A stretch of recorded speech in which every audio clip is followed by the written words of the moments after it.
The Los Angeles Rams are either staring at a championship masterpiece or one of the most reckless all-in collapses the NFL has seen in years. And the truth might shock every fan who thinks this roster is built to last. But I did want to get to some of your questions. Before we do that, right here, right now, we're going to start with one from Curtis Allen. That's at Curtis93969. Curtis asks, given their offseason, is the pressure on the Rams to win a Super Bowl higher than any other team in recent years? Do you think they will handle it well? The pressure is certainly there, but I don't think they're the only team that's got pressure on them to compete at the highest level right now. And I think what you're talking about, Curtis, is windows for teams. And when the championship window seems to be getting smaller, when teams start to go more all in, then you start to look at those questions. Okay, like, is this the last hurrah for a certain group? And the reason why is because the coaching staff, much of the coaching staff, much of the front office, the quarterback, they've been there before. And I don't think this is much different than the situation that they were in 2021 when they traded for Matthew Stafford in the first place. The Super Bowl that year, like it is this year, was in Inglewood. There was that feeling, okay, like we've been chipping away. Can we get ourselves over the hump? They did some things over the course of that year, too, that I think turned the heat up on everybody a little bit. You know, when they traded for Von Miller in mid-season, they go and they pick up Odell Beckham. They actually went and got Deshaun Jackson earlier that year. They brought back Leonard Floyd. That was really a chips to the middle of the table type of season after they'd taken the big swings before that on guys like Jalen Ramsey. Yeah, and I would agree. I think they made all the right moves. I mean, I think they made the right moves to get better this offseason. And depending on what you feel about Ty Simpson, they also took a long-term swing at quarterback in a year where they, quote, went for it. That's the thing. Like, in order to not see this offseason, I think is very good for the Rams, you have to hate Ty Simpson. Like, you have to think he's a terrible quarterback who had no business being selected in the first round. That's the only way I think that you could see this as anything other than a very good offseason for them. Flipping a first-round draft, or you've got to be like, man, they pay what they gave up for Trent McDuffie was so much, it's only an average move. If you look at coming out of last season, both the Seahawks and the Rams, coming out of last season, like you're saying, this Rams roster is really good, but they've got one fairly acute weakness at cornerback. Well, now they don't. Now they've added two starters there, one of whom is a top 10 player at his position in the NFL. And did it cost them a lot to do that? Sure. Yeah, they had to pay him. They had to trade a first-round draft pick, but if they used the first-round draft pick on one of the first-round corners, would you have said that's better? No. There's no way that guy's going to be as good as Trent McDuffie right out of the gate. So, sure, you've paid the contract to make it happen, but it's a really good move that makes them a lot better. Jalen Watson is a good addition that makes them better. And then you've got the Ty Simpson thing. And by the way, they traded for Myles Garrett. Yes. And traded. This was written before the Myles Garrett trade, so you add that to the mix here. Myles Garrett out, Jared Verse out, a lot of draft picks out, draft capital as well, obviously. But you added Myles Garrett, Trent McDuffie, Jalen Watson, and a long-term play with Ty Simpson. And out there in the ether is still the potential that Aaron Donald could return. So I think that's the force multiplying effect of the trade for Myles Garrett. If it's just nothing against Jared Verse. If it's just Jared Verse and Kobe Turner, and it's like, you're not getting Aaron out of retirement. But Myles Garrett coming in? He's thinking about it. I mean, it was kind of like when Brady went to the Bucs. You could say, well, he got Antonio Brown and he had Rob Gronkowski. It's like, well, they went there because of Brady. Yeah. They went there because of him, right? I mean, look, Donald is 35 years old. Who knows? He's been out of the game for a while. Like, he's an absolute freak show. He's one of one. He's one of the greatest players to ever play the game. Nobody knows what he'll play like when he comes back. I would say there's a pretty good chance he's still a very good player, even fresh off the couch or the gym. Look, after multiple years, 44-year-old Phillip Rivers can come in and hold his own against the Seattle defense and complete a few passes, Aaron Donald can come in and have like a 20% pass rush win rate. I would think so. That's my theory. But it's at least worth saying, maybe Aaron Donald at 35, having been out of the game for several years, is no longer a useful player for this team. I doubt it, but there is something about football legs and durability and bouncing back. I mean, nobody's ever done that before, right? Yeah. There's probably a reason for that. So who knows? Yeah. But either way, it could be fun.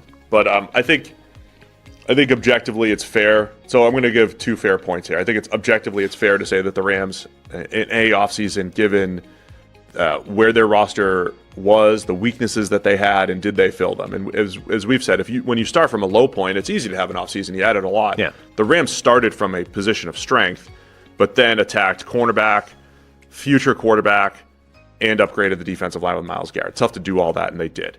Where I'm going to be watching very closely in the coming years is how fragile the roster is going forward. And I've cited this a few times. They've drafted fewer than their 7-time allotment the last couple of years. Yeah. Less than their seven times. They're out a lot of picks going forward, and a majority of their picks the last couple of years have been at less valuable positions. A lot of tight ends coming in and running backs and the whole thing. So that's the one thing. Is their nucleus extremely strong? Absolutely. The foundation is strong for the next couple of years. Have they? It's over the mortgage, the future, or all in is overused in sports. But if you look at other things that the Rams have done the last couple of years, you could say, hey, in 2028, what's going to be left on this roster? I think it's a fair thing to keep an eye on from at this point right now. If you're a Rams fan, do you care? Next 2 years, you'll look pretty strong as long as Stafford's the quarterback. But it's something to just keep an eye on. This is not just another offseason story about the Los Angeles Rams. This is a warning flare fired directly into the NFL skyline. Because right now, the Rams are sitting on a razor's edge between a championship masterpiece and a full-scale collapse that could echo for years. A roster lauded with stars, stripped of future draft capital, and built on a simple, dangerous question: win now or risk everything later? And here's the shocker. This might be the most pressure-packed Rams team since the moment they went all in back in 2021. But to understand how dangerous this moment really is, you have to go back to the blueprint that started it all. In 2021, the Rams flipped the entire NFL script. They traded for Matthew Stafford, a move that instantly changed their identity. Then came the midseason explosion, Von Miller arriving like a closing weapon, Odell Beckham Jr. added as a playoff detonator, Deshaun Jackson, Leonard Floyd, a roster engineered for one purpose: survival at the highest pressure point in football. And it worked. A Super Bowl victory at Inglewood wasn't just a win, it was proof that aggressive construction can break the league. But here's the uncomfortable truth. That same mindset never really stopped. And now, the Rams are not rebuilding. They're not retooling. They're escalating the gamble. This offseason, the Rams didn't just make moves. They detonated the roster balance. They attacked their biggest weakness, cornerback. 2 starters added, including elite-level impact talent like Trent McDuffie and Jalen Watson, players who immediately transform coverage stability. Then came the earthquake. The trade for Myles Garrett. A defensive force so dominant he shifts entire game plans by himself. Pair him with Jared Verse and Kobe Turner, and suddenly the Rams' front becomes something terrifying, relentless, aggressive, unapologetic. And then the long-term gamble. Ty Simpson, a quarterback swing that signals the future is already being rewritten behind Matthew Stafford. But every move has a cost. First-round picks? Gone. Draft capital? Drained. Future flexibility? Shrinking. And still, the most controversial question in football is now hovering over this roster like a storm cloud. Because somewhere in the background, there's Aaron Donald. Retired, 35 years old, out of the game, but not forgotten. If even a fraction of the reports are true that he might consider a return, the entire NFL equation shifts again. A player like Donald doesn't come back, he redefines reality. Even at reduced capacity, even at 20% of his peak pass rush dominance, he changes everything. But that's where the illusion meets reality. Football doesn't wait. Bodies don't rewind, and no franchise has ever successfully rebuilt long-term stability while continuously pulling from the future. The Rams have already drafted below their full allotment in recent years. Their picks have been scattered: tight ends, running backs, low-impact assets. And now, the 2028 horizon looms like a silent warning. So the question is no longer about talent, it's about survival of the structure itself. On paper, this is a contender. A dominant defensive core, elite additions, championship experience from the Stafford era, a roster built to strike now. But underneath that surface, there's instability. Because when you trade future flexibility for present dominance, you are betting that nothing goes wrong. No injuries, no regression, no missed picks, no cracks in the foundation.